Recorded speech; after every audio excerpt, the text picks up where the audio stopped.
ရှင်းပြပါရယ်ဖိတ်ကြားရပါတယ်ရှင်ကျွန်တော်တို့အခုလိုကျွန်တော်တို့ပလောင်ရဲ့စာပေရင်းချင်းနောက်ခံတမိုင်းကိုပြောခွင့်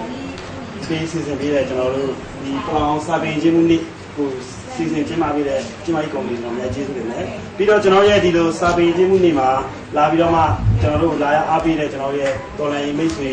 ရဲဘော်ရဲမင်းများကိုကျွန်တော်အများကြီးကျေးဇူးတင်တယ်လို့ကျွန်တော်ပြောကြားပြပါတယ်ကျွန်တော်တို့ပလောင်ကကျွန်တော်ပထမဆုံးကျွန်တော်ပလောင်ရဲ့လူမျိုးနောက်ခံတမိုင်းရောက်ကျွန်တော်ပြောလိုက်ချင်ပါတယ်ကျွန်တော်တို့ပလောင်ကကျွန်တော်မွန်ဂိုလိုက်မျိုးနွယ်ဖြစ်ပါတယ်ကျွန်တော်တို့ဒီ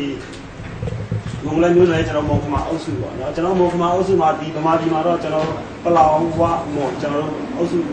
လူမျိုး၃မျိုးရှိပါတယ်ဗမာပြည်ထဲမှာကျွန်တော်တို့ဒီအရှိတောင်မှာရှာမှာတော့ကျွန်တော်တို့ခမာတို့ကမ္ဘောဒီးယားမှာရှိတဲ့ခမာတို့တော့ရှိပါတယ်ဗီယက်နမ်မှာလည်းရှိတယ်ဒီကျွန်တော်ရဲ့ဒီမွန်ဂိုလိုက်မျိုးနွယ်မွန်ခမာအုပ်စုပေါ့နော်ကျွန်တော်တို့မွန်ဂိုလိုက်ကကျွန်တော်တို့ဒီတရုတ်ပြည်ရဲ့မြောက်ဘက်ချမ်းပြီးကျွန်တော်တို့ဆင်းတက်လာတယ်အဲ့နဲ့ဆင်းလာပြီးတော့ကျွန်တော်တို့ပလောင်ကကျွန်တော်တို့အခုလက်ရှိကျွန်တော်နေထိုင်တဲ့ကျွန်တော်တို့ရှမ်းပြည်နယ်မြောက်ပိုင်းတကြောပေါ့နော်ကျွန်တော်ဒီအောက်ပိုင်းကျွန်တော်ပကံတိဟိုးရှမ်းပြည်တောင်ပိုင်းဒီကျွန်တော်ဆင်းတက်ပြီးကျွန်တော်နေထိုင်ကြတယ်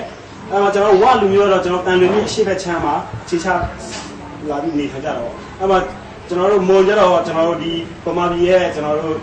အခုမော်လမြိုင်ဝန်းကျင်ကျွန်တော်တို့ဒီအဲ့ကြားမှာတို့ဆင်းလာတယ်ပြီးတော့တောင်ပိုင်းတစ်လျှောက်တို့ဆင်းလာတယ်တစ်ဆက်တည်းမှာပဲကျွန်တော်တို့မုံကဟိုထိုင်းထဲမှာလည်းအများကြီးဆင်းတက်လာမုံကပုံပြီးတော့အကြီးဆုံးပေါ့ကျွန်တော်ခမာတို့အဲ့လိုရှိတယ်အဲ့မှာကျွန်တော်တို့ဒါကကျွန်တော်မုံလိုက်မျိုးနွယ်စီစဉ်တဲ့ပုံစံလေးပေါ့နော်ကျွန်တော်တို့ဒီလိုဆင်းတက်လာတယ်အဲ့မှာကျွန်တော်နေကြတယ်ကျွန်တော်ဒီလိုဆင်းတက်လာလွန်ခဲ့တဲ့ဟိုကျွန်တော်တို့တမိုင်းပညာရှင်တွေရလွန်ခဲ့တဲ့နှစ်ပေါင်း2000ဝန်းကျင်ကဒီလိုဆင်းတက်လာတယ်လို့ကျွန်တော်တို့ဟိုမှတ်သားရအောင်နော်အဲ့မှာကျွန်တော်တို့ပလောင်တွေကလည်းကျွန်တော်မွန်တွေကအဲ့မှာကျွန်တော်နေကိုယ့်ရဲ့အုပ်ချုပ်မှုအစင်းစင်းနဲ့ကျွန်တော်ရဲ့ဟိုဆိုပါအစင်းစင်းနဲ့ကျွန်တော်တို့အုပ်ချုပ်လာကြတယ်ကျွန်တော်ရဲ့လူမျိုးတွေကျွန်တော်တို့အဲ့လိုနေထိုင်လာကြတယ်အဲ့ဒါမှမွန်ကတော့ကျွန်တော်တို့ဒီမွန်ခမာအုပ်စုထဲမှာတော့အင်ပါယာအကြီးဆုံးပေါ့ကျွန်တော်မွန်အင်ပါယာမွန်ဘင်းစစ်စစ်